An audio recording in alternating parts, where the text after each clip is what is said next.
Welcome to my custom Hot Wheels, how to rust Hot Wheels part 2. G'day. We had to stop at the end of the first one, but anyway, we had to do a second one because of the running out of battery. But here we are. So this is the important part. I want to show you this because obviously this is where the magic happens. Basically, it's been about half an hour of me just playing around. What I've done is I added another, probably a cap full of hydrogen peroxide, because that's the active ingredient. And then I added another huge wad of really coarse grade steel wool.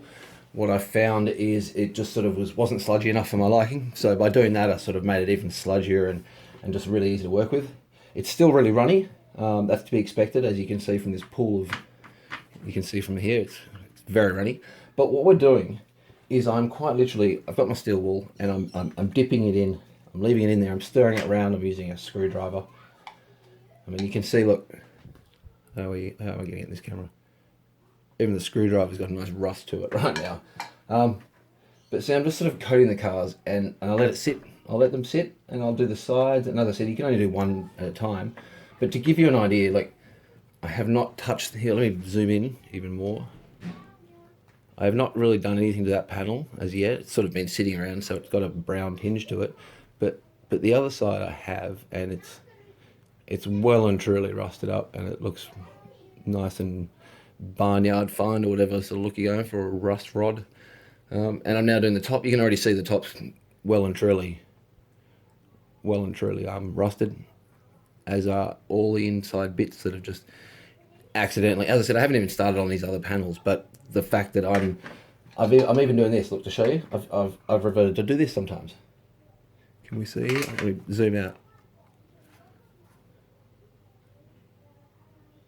Yeah, why not?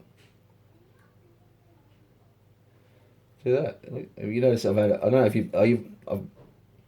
if you were watching part 1, you'll notice that I've added a few more cars. We started with just the Chevy, I think it is. I'm not an Americana guy. And then we added another Chevy and the 8 crate and the bone shaker. So if I show you these close up, how even the bone shaker is going. I have to zoom in because of the light.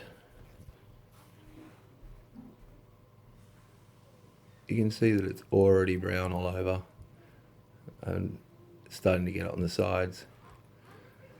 And I mean, the rest of it speaks for itself really, but I just wanted to show you this part because it really is, there's no real method to it. Again, if we look at this one, it's got some nice, it's all chaotic and messy, and as I layer and layer and layer that, it's just going to look natural. At the moment it looks kind of smudgy, but that's good because as I put more and more layers of rust on, it'll make the rust more concentrated around the doors and everything, which is actually exactly what I'm obviously going for. And there you have it. So that one there's, at the moment this one's absolutely coated in. I'm going to leave that there for about 10 minutes. Then I'm going to come along and pour it off, and it's just going to leave a huge brown stain. And then I'm just going to, I've got a brush as well, guys. What I'll do is, if it's looking a bit unnatural, I might brush it. Because obviously you don't want to have, it's going to obviously look smudgy in some points, so you really want to get that nice look. I might do that to it. So again, it's all about playing with it. You've got the tools to work with here.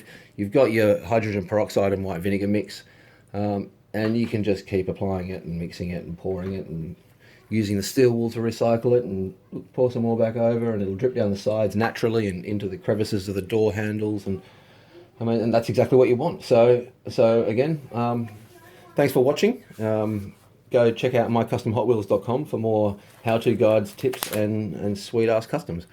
Cheers.